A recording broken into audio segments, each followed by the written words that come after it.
Yeah, I think we can absolutely expect taxes to go up in the future, and usually it's not just the tax brackets themselves, that we're worried about. I mean, things like getting rid of the cost basis step up at death on non-qualified accounts is a big one.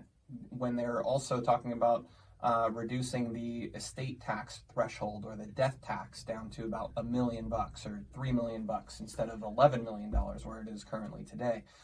There is all kinds of taxes that they can create. I mean, they've been talking about a transactional tax on Wall Street. So for every time that a security is traded, that there would be a fractional cost tax-wise associated with that, regardless of if it's what type of account it is. So what I worry about mostly is a lot of these types of taxes being created out of thin air or changed or altered, and then the politicians can go on the TV all they want and talk about how it doesn't affect people under a certain amount of income or wealth, but inevitably that's just not true when it comes down to the particulars of the language that's in the bills.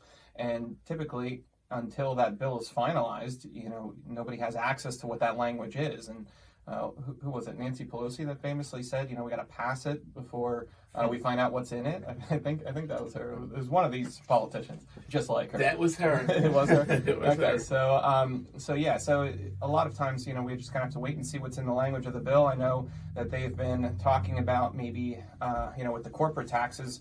Right now, they're at 21%, and originally the Biden administration was pushing for about 28%, and now I think they're trying to find common ground around 25% for the corporate tax. So we shall see what the final number ends up being. But I think a lot of our clients understand it a lot better than the people that are running the country. I sure do. There's so much stinking thinking going on in Washington, D.C. It's just, to me, it's crazy. You sit here and you think about the stuff that they're telling us. These taxes, they're only gonna affect the people that earn in the, over $400,000. Are they kidding? They're sitting there and they're raising the taxes. Like you get people cheering about them raising taxes on the energy companies. Well, guess what? The energy companies don't pay the tax. We pay the tax. They pass it on to us. So we're paying higher prices in gasoline.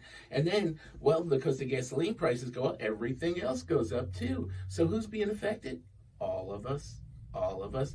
And they sit there and they tell us that, we have this big deficit. We have this big deficit. So we need to raise the taxes to pay the deficit. And they fool some people with that.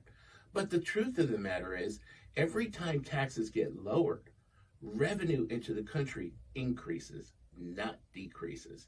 And so people who are in the know actually do know the truth about that. So when we're looking at what's going on and with the increases in taxes, our clients are coming to us. People are coming to us because they want to know how to navigate this.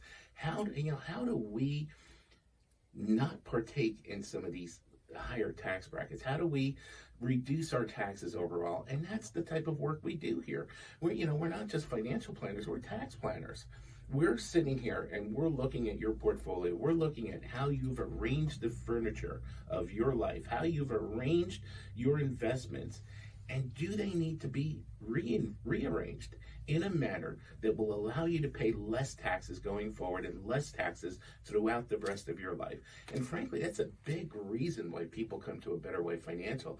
They sit there, they know it's important to have good returns on their investments. They know it's important to mitigate risk, but they also know it's important to not pay the extravagant taxes that you don't have to pay if you set up your portfolios correctly.